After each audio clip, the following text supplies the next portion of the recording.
make sure you always close your tap tight. Those little drips matter. They count in the long haul. Don't waste food. Time's up.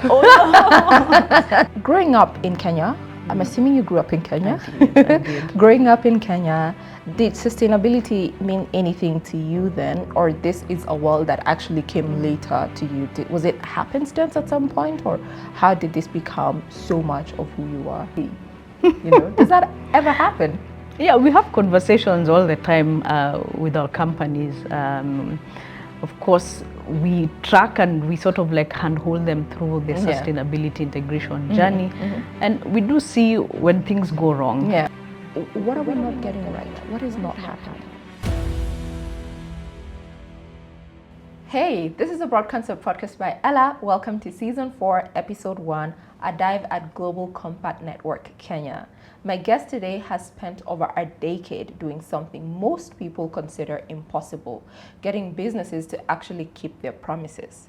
And indulge me for a second here. If you're already in business and your company is doing a sustainability report, or you've heard of something like that, chances are someone like my guest today has been watching and will be watching. Judy Njino is the Executive Director of Global Compact Network Kenya, where she works with over 1,000 companies who have signed onto the Code of Ethics and over 300 companies who are signatories to the United Nations Global Compact, turning sustainability commitments into real action. She also chaired the Africa Region Network Council of the UN Global Compact, which basically means that she's one of the most influential voices on ethical businesses in this continent, guys. So today we're actually going to find out whether that gap is actually closing, the gap on those promises, or it's actually getting wider. Judy, it's great to have you. No, thank you. Thank you so much, and really happy to be here, Ella. All right, fantastic. So just like we do right here on the Broad Concept podcast, we're going to start with a game. Just to make sure that the blood is flowing, that we're ready and we're good, okay? Let's play. We're going to set a 2-minute timer, and then I'm going to ask you 4 would you rather questions, but make it sustainable. Are you ready? Shoot. And the timer goes on now. Would you rather argue with a climate denier on X for 24 hours or sit through a 4-hour boardroom presentation about a company's commitment to sustainability with no coffee or tea? Oh, the latter. Why? Because it's, for me, more exciting to engage, with the private sector on this very issue of, the actions that they can take to actually be a force for good in society. So I'd rather do that, and happy You'll to persevere. forgo It's fine. water, any refreshments. I'd do that. Okay. Yeah. Would you rather your work nemesis gets all the credit for Kenya hitting its 2030 goals, or you get credit but everyone thinks that you did it by accident? Oh, the former. Yeah, it's fine. It's fine. Very okay with me. As long as we get it done, let's just do it. Let's just get it Doesn't done. matter who does it. Yeah. Okay, great. Would you rather spend a full week shadowing a Mira farmer or any farmer to understand their relationship with land, or spend a week with a cleaner at an Nairobi factory for a company that just failed its environmental audit? Oh, that's a nice one. Yeah, I think I'd rather work with that second company. Yeah. And I see there's a lot of opportunity to support companies that are struggling, but those that are genuinely interested in doing better. So, yeah. Okay, fair enough. Yeah. Lastly, would you rather only be able to speak in UN jargon for a week or have every meeting you attend get extended by 45 minutes forever? Have every meeting extended by 45 minutes, yes. You're not using jargon. No, because then you lose everybody. All right, but because one is never enough, we're actually going to play another game. Okay. And now this is a time game. It's called 5 in 15. Okay? So we're going to set a 15-second timer, and in 15 seconds, you're going to tell us as many ways as possible to be sustainable. It could be eco-friendly habits, solutions, tips. You could bust any myth. You don't have to explain why. Just state them. Chop, chop, very fast. 5 under 15. Okay. Are we ready? Yep. Okay. And go. Always switch off lights where you're not using them. Use natural light where you can. Make sure you always close your tap tight. Those little drips matter, and they count in the long haul. Don't waste food. Time's up. Oh no. Okay. Time's up. Yeah, it's a bit. Yeah, it's definitely one of those. But thank you. Those are good ones. Good. And I think even what I pick from your responses is that it's in the simple things that we do every day. Absolutely. All right, so we're gonna get right into it. I have given a brief of who Judy is, but in your own words, tell us, who's Judy Njino? Okay. So Judy Njino, I like to think of myself as somebody who genuinely cares. Cares for the world that we live in and what our role is in this magnificent, beautiful planet that God has entrusted us with. And I'd like to think of myself as an enabler and as a person who can be able to inspire others, whether at individual level, whether at corporate level, of what we can do, to make sure that we leave this earth a better place, and what we can do to also make each other's life better. It's really in the simple things. Yeah. And I know we'll talk about big concepts and big ideas of what we need to do to make sure that we put the world back on a path of progress. But it really boils down to those small things that each and every one of us can take, those decisions and those actions. Thank you, Judy. Growing up in Kenya, I'm assuming you grew up in Kenya. I did. Growing up in Kenya, did sustainability mean anything to you then, or this is a world that actually came later to you? Was it happenstance at some point, or how did this become so much of who you are? Yeah, so growing up in Kenya, and for me, just reflecting back on my childhood and how, of course, I've been able to operate in this beautiful country and, grow up, interact with nature as we see it. I think as we look outside of the window, we see all these developments that were not there before. And we can discuss the impacts, negative, positive.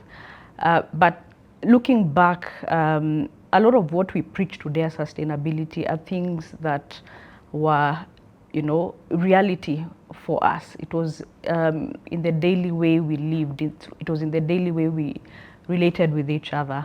And so for me, it's not a concept or an ideology that is far removed from the reality many of us have been accustomed to. And if you can just think of just the small things that we did without even thinking that we were doing sustainability or we were trying to be sustainable. We were very careful to make sure that we're able to manage resources well. Things like food waste. Yeah. I remember growing up, my parents would force us that when you've had dinner, you'd have to pass through the sitting room to show your plate that you've actually finished. Your folks ran a very strict program. They did, because throwing food, for instance, was unimaginable. And so it was small things like that that today really reinforce why we need to do things better and ensure that even just the little resources that we can take for granted, that we are protecting them and that we are conscious of the fact that a lot of the resources we are relying on for our survival are finite. Yeah. If we don't manage them well, we risk also eroding a lot of those things that really support, our lives as we know them. Okay, now fast forward from being a child to, the beautiful lady, influential voice on ethical businesses in the world we live in today. Most people do hear ESG and they glaze their eyes over. They're like, oh my God, here we go again. But why should a small Kenyan business owner genuinely care about what you're consistently doing today? Yeah, and you've mentioned, and we hear all these concepts, whether it's ESG, RBC, responsible business conduct, or whether you're talking about sustainability, corporate responsibility. All these are terminologies that essentially mean that how do we work with businesses to account for the impacts they have in society in the course of them running their businesses. It's about how do we ensure that we achieve commercial success in ways that honor ethical values, and that we are respecting people and the environment which supports our businesses. And so for any business, large or small, formal or informal, ESG sustainability is something that is so critical to your survival. because you depend on various forms of capital, social capital. Yes. You depend on the environment to be able to not only operate but also grow and thrive as a business. And so it's really in your own self-interest to make sure that the things that we are talking about from the environment, social, as well as governance are well taken care of. And as a business, you ensure that you're not creating any, negative impacts around these facets. Okay. And so for our context here, and you did ask about for small businesses, Yeah. majority of the enterprises in Kenya are SMEs. In Africa, there are close to 90% of businesses that are operating in the continent. Here in Africa, 85% of the people are actually employed by SMEs. And so for such a sector that is already contributing meaningfully to development by the jobs they create, the livelihoods they support, they're already doing their part. Yeah. But sometimes we get lost in, big language and in the way we frame ESG to be sort of like a big corporate agenda. It's not. It's really about those small businesses and what they can do at their level to really create value and impact. And actually, allow me to ask this question. I would have actually asked it a bit later in the conversation. But just like you've mentioned, a lot of jargons, big frameworks, scary words. Based on where we are today, ESG frameworks seem to have largely been built in boardrooms outside this continent, either in Europe, US, somewhere. But when you try to implement them here in Kenya or in Africa, something breaks. And if largely most of our businesses are MSMEs, what are we not getting right? What is not happening? Yeah, that's true. And those concepts, of course, as you've mentioned, they were articulated, from a lot of our Western counterparts. Okay. And in the way they translate to like the emerging markets where many of our businesses operate, if you copy paste those frameworks and of course the issues that we are trying to address to the different markets where businesses are operating, it will not always work. And so it's important that we contextualize. Yes, the global frameworks are critical because they drive that collective action on what we consider to be some of the world's most pressing challenges. So they allow us to focus on what we need to all contribute or get right. But at the same time, the realities of where the businesses operate, they manifest differently. So for companies here in Kenya, and I think in many of our, African countries, we need to really think critically, what are the material concerns that we must focus our attention on. And so, yes, we can rely on those global frameworks, but we have to contextualize them for the market in which some of these businesses are operating. Okay, great. Every big company in Nairobi, in Kenya, in Africa has now started doing sustainability reports. And oftentimes these are voluntary unless there's a compliance aspect to it, which I think is equally up and coming. But how do you tell the difference between a company that actually does the work and one that is just printing very nice PDFs or greenwashing? Yeah, it's a good question. Yes, and there's a lot of that. And of course, it's emanating from the rising expectations on business that they have to not only account for their impacts, but they have to be transparent about it and be, of course, like I said, accountable. And so what we are beginning to see is that reporting is no longer sort of like a voluntary nice to do, but it's becoming something that's also expected of businesses. As we speak, it's of course expected of listed firms. The stock exchange here makes it mandatory for listed companies to report on ESG, not just on the financial aspects, but it's catching on. Next year we have IFRS kicking in, and different levels of business will be expected to also disclose on their material topics as far as sustainability is concerned. But to your question, Ella, what we at the Global Compact see is for most of these companies that are reporting, many of them, of course, first of all, embark on sustainability for genuine reasons. They want to make an impact, they want to do right. But the extent to which they understand their obligations and how they are able to effectively translate that. Sometimes that's not always the easy path. And so we find majority of these companies sometimes sort of like struggling, to put out a perception that they are doing it well, they are doing everything right.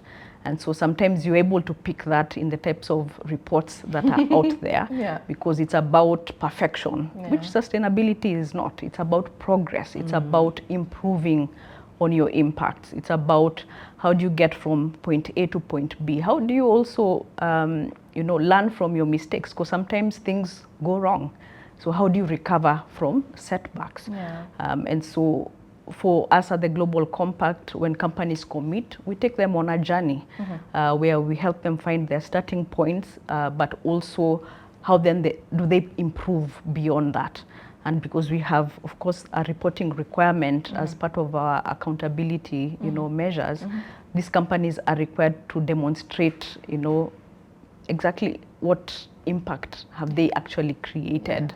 And this, of course, disclosures go out to their stakeholders, and the stakeholders then become the mirror of the business to sort of like verify whether some of the claims that are being made are truly true, or as you say, it's greenwashing. But we're also seeing a certain group of companies also going a step further, seeking assurance, because they want to ascertain that the claims that they are making, they can actually back them up. So we see, of course, quite a number of the audit firms, the big four, supporting some of these companies that are way ahead of the journey in verifying that those claims are indeed, foolproof. Normally, I don't know, I guess this is a funny, but when companies are releasing their reports, do you guys normally have like a backup meeting saying, okay guys, we need to have a meeting, this has been set up, we need to address this now? Or we need to be like, okay, we need to have a very serious meeting with the leadership of that organization and be like, what did we just see? Does that ever happen? Yeah, we have conversations all the time with our companies. Of course, we track and we sort of like handhold them through the sustainability integration journey. And we do see when things go wrong. And as a Global Compact, our role is not to sort of like police and sort of like criticize, but it's to work with them constructively to improve. And so when we do come across, instances where we see for sure perhaps they're struggling in a particular area, we have those conversations and we put them on a plan, to see how they can improve. We give them the support, of course, the guidance, the advisories. So it's part of literally the work that we do. Okay, fantastic. But also tell us, has there ever been a moment where you thought that, I don't know, maybe this doesn't work, maybe I'm pushing something and it's not going somewhere, and you're like, is this me? Is this what I have to do every day? Yeah, there are those moments, I can't lie to you, Ella. And especially, I think, in this season and this environment that we are now operating in. So, of course, we've seen the shifts, especially in this geopolitical environment, where ESG has sort of like been deprioritized. So things like climate, the climate crisis, when we talk about DEI, and you see that, pushback has also sort of like, in a way, eroded the confidence of some businesses, not all, on why they should still focus their attention on their agenda. And so our work is cut out for us in that we have to do a little more work in really building and restating the case for why sustainability is still so critical in this operating environment. But to be honest, Ella, from what we are seeing, majority of the companies still see their role and they are doing their part, and even doubling down on efforts for the impacts they can create across the ES and the S and the G. So it's not all lost, and we strongly believe that private sector is doing its part, and more so in Kenya, from what we can see even with our peers in the continent. But then are there also companies or businesses that you've walked away from, businesses that have refused for one reason or another? You're like, no, we're not going to have these kinds of conversation, we're not going to work. And what was that line where you're like, I have to make sure this is a hard stop? Yeah, and it's a good question. So the UN Global Compact, of course, is designed as an inclusive initiative or platform for any business that wants to make progress on sustainability. At the same time, because it's an initiative that's been formed out of the values of the United Nations, there are certain groups of companies we are not allowed to work with or are not allowed to come into the movement. So this will be companies like tobacco. Okay. So any company that's deriving revenue or producing tobacco, we don't allow that, and we make it publicly known. Any companies that are in the UN vendor list in terms of exclusion, any business that's also in, the production of mines and anti-personnel, cluster bombs, things that can actually contribute to the erosion of rights. Those are companies outrightly we normally exclude from participating.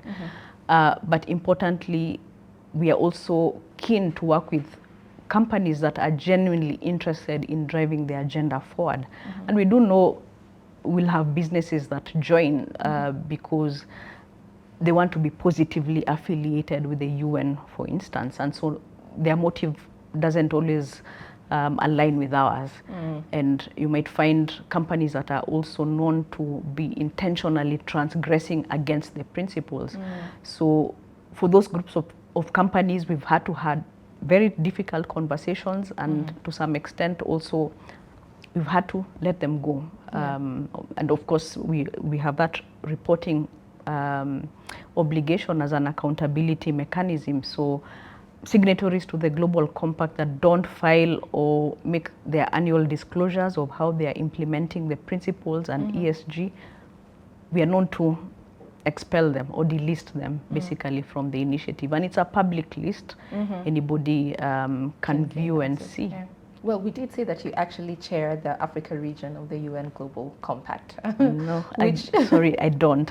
So that was a position that I held. It was an elective post. Oh, okay. So I finished my term 4 years in, and the position is actually with my colleague in Nigeria as we speak. Fantastic. Yes, but it was awesome. Yes, actually. Yes. We're not going to let that go, because Good. it means that you are actually pushing these corporations, and especially in different climatic regions, Yes. something that is probably slightly different from Kenya, could be the same, but also very different. How was that experience, and how did you actually even get them outside of Kenya for them to actually follow through before some of these things now became mandatory? Yes. Yeah, and that was an important role for me also, and for Kenya. Kenya is one of the leading country networks in the UN Global Compact ecosystem in terms of the business representation and ecosystem that we currently serve. It's actually the largest country network of the Global Compact in Africa, as well as the Middle East and North Africa regions.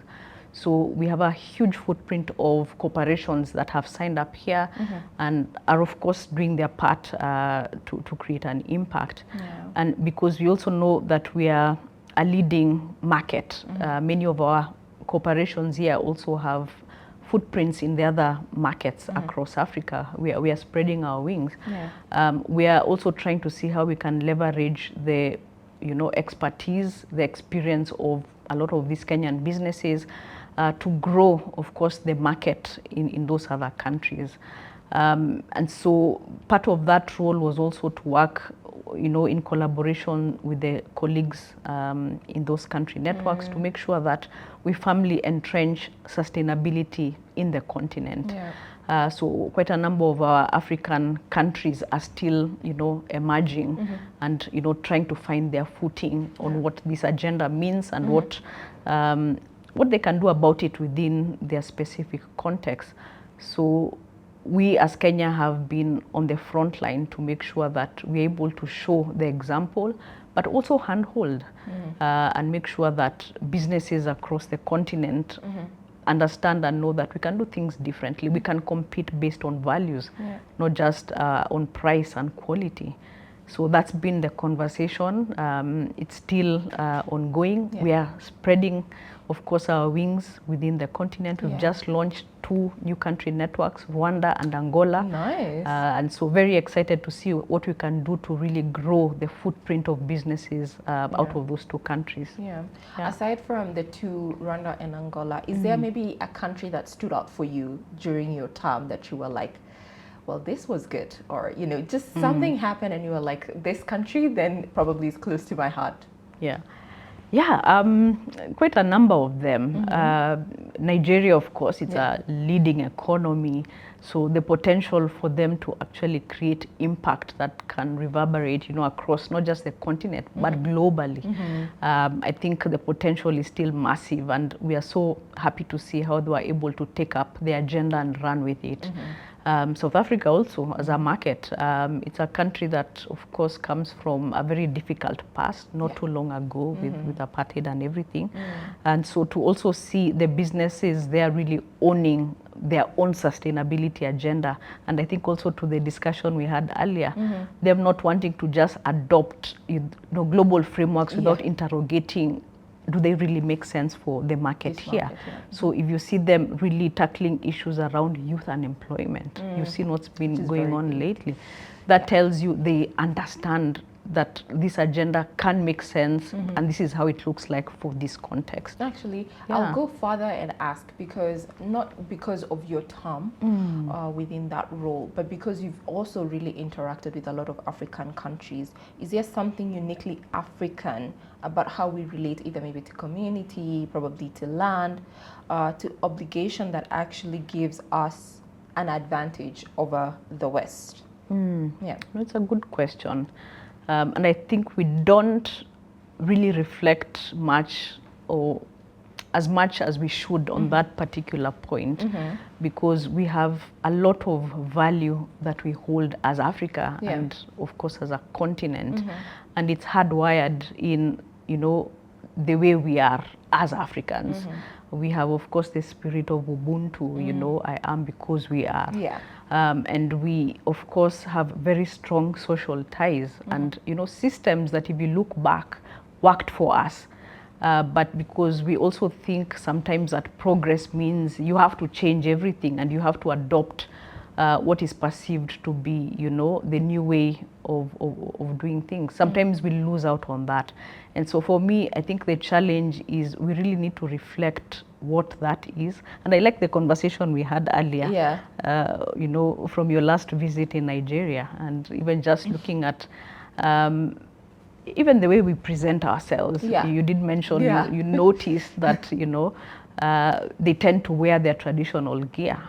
That tells you they understand their identity to some extent and they want to retain it, because that's the uniqueness of Africa and what we can bring to the table. And so I feel, yes, there are certain values that we hold, and it's critical that we start thinking of how do we go back to really extract what worked for us as Africa, as Africans, and how do we make it make sense and make it, you know, impactful for the context we are currently in. All right, that is definitely very unique to us as a people.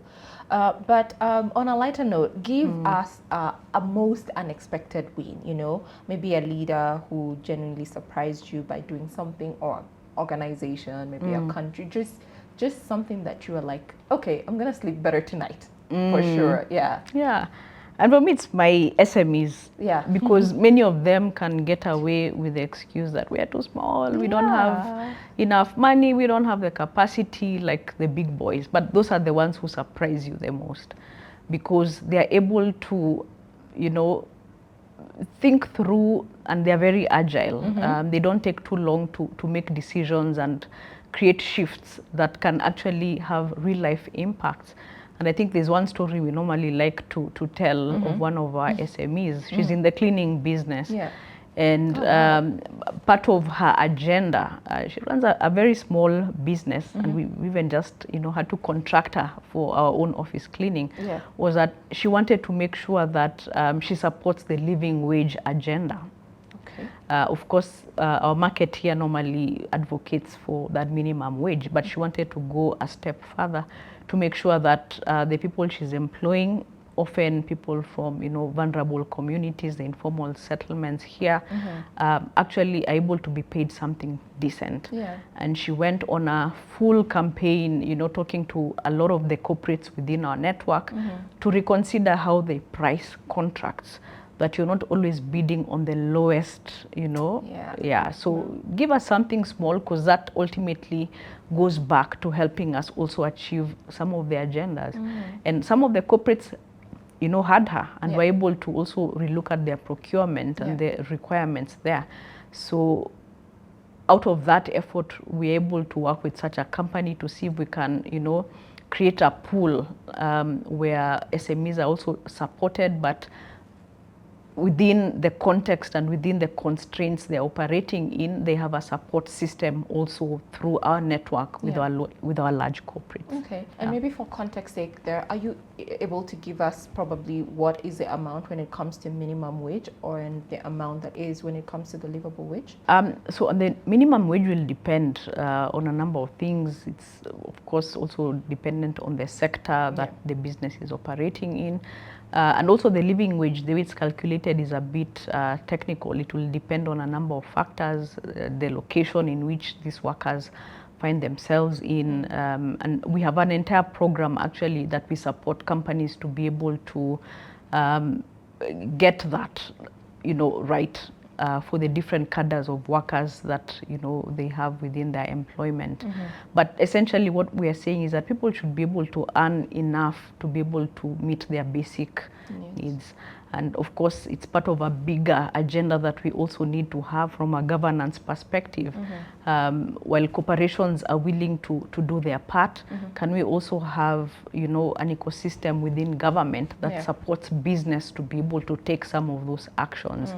And it's also about, you know, things like responsible taxation, you know, fair taxation, to ensure that we're also not squeezing people too much that they're unable to meet, you know, their daily upkeep. Okay, so as a business owner listening to this right now, or, you know, just someone who's tuned in, and they want to make one concrete step this week, not a strategy, not even a framework, just one responsible step, what do they actually do? And I think I'm also going to add to that and say, I'm in the process of starting a business. Maybe someone's thinking, oh, this is what I want to do. At what point do they come to your website, or at what point do they come knocking to your offices? What are they supposed to do? They're so confused, they're so lost. Oh my gosh, I have to be part of Global Network, Global Compact Network. I have to do this. Again, just like you've mentioned, most businesses will say, okay, that's too much. What I need is a source of income. So for that person who probably thinks that they need to make a step, or for that person who's thinking, I want to start a business, how do they reach out? So for any business out there, I think a good place to start is just having that conviction that you can make a difference at whatever level. And just beyond making that, you know, commitment is to start looking within yourself. What are those things that you can do to create impact? What are those things that you can do to reduce any negative impacts that might result from the decision making within the business or even your operations? And you'll find they're not, you know, big monumental things. It could be just the usual things that we do that we're not always mindful of. So within the context of your business, it's good to have that reflection, and then to look at, you know, platforms where you have access to support. And so the Global Compact, of course, is a perfect platform that's been designed to handhold businesses at whatever level, whether they're just starting out, just a commitment, and you know, the extent to which we can also take them from that starting point and move them on a journey of progress. So I'd always say, look up to Global Compact. It's a readily available platform, and you're not alone. You're part of a community of other businesses that want to also support you to improve, and that they're willing to also share in terms of good practices, learnings. So you're not alone, and I think the agenda also requires for all of us to contribute and to basically partner across board. Okay. Allow me to go back to, when we were playing Would You Rather but Make It Sustainable, and I was asking about the nemesis and the 2030 goals. Agenda 2030, we have about 4 years left. Yep. Be honest with us. Are we going to make it, or where are we at? Yeah, good question, Ella, and more so in this context that we are in with the geopolitical tensions. We've just come out from a very difficult period not too long ago with the pandemic. Yeah. But the vision of the SDGs, Agenda 2030, is a vision and a promise that we all made to ourselves as a global community. And it was really designed to make sure that we put the world on a path of not just prosperity, but that we ensure we protect the rights of people and that no one is left behind. 4 years into, of course, the expiry of those goals, and of course, the UN system is tracking year in, year out the progress that we are making. The report back is not good. We are not on track. And we risk not meeting the goals on account of, the rollbacks that we are making. The crisis that we are currently facing, some of them are manufactured crises. If we look at climate, for instance, there are certain actions we can collectively take as business to make sure we reverse the worst impacts. But we choose, a different trajectory that almost guarantees that we will not meet those goals. And so, while things are not looking very hopeful, we still have an opportunity to turn things around. But it will call for commitment, goodwill, both from the private sector as well as government and, the global community and the people, the citizenry. And it will require intentional effort in the goals that we set to course correct. So without those things, it's going to be business as usual. And of course, it's going to be harder and harder as we inch closer to that deadline to meet those goals. Yeah. And as we wrap up, Judy, it's honest to say that you're truly a voice of reason when it comes to this space. And that's where we're saying you're extremely influential as far as, these kinds of discussions are needed and hard, and for businesses as well. And one of the things that you did say and share, because Judy is very smart, by the way, in case you didn't know, or in case it wasn't obvious, you said that 2026 is a tipping point for Kenyan businesses.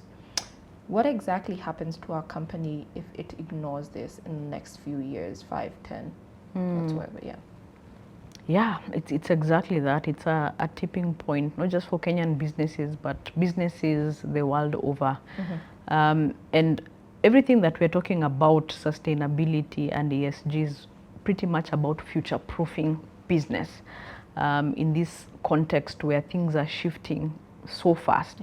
And there are a lot of risks that can actually undermine, the survivability of a business. And so it's important that we no longer approach sustainability as a nice to have, but actually as something that can help build resilience, can drive competitiveness, and something that can actually, like I said, future-proof your business.